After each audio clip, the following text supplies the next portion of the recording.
These are all good words to know in the answer choices, so let's take a look at the passage and see if any of them fit. To develop a method for measuring snow depth with laser beams, NASA physicist Yongshang Hu relied on blank, identifying broad similarities, between two seemingly different phenomena. Hu used information about how ants move inside colonies to calculate how the particles of light that make up laser beams travel through snow. So it's hard to see, but that's a semicolon.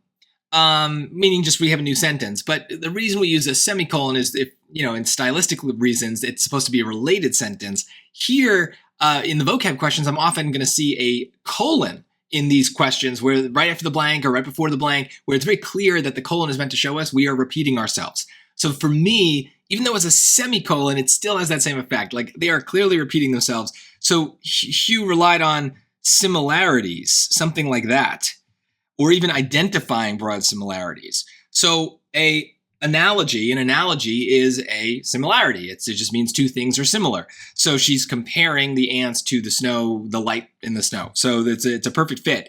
But that's a good word to know, an analogy. It could come up on passages for sure, because a lot of the time we're talking about an experiment or something like that, we are making analogies.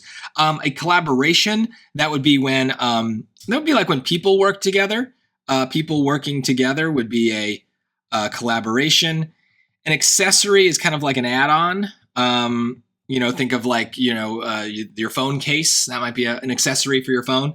And contradiction, obviously a very important word to know. This is when two things are contrasting, a contrast. So none of them fit, but analogy, perfect fit, and we've got the definition given to us right in the next part. So get good at noticing that. Colons are usually how they do it, but I guess the semicolon works just as well.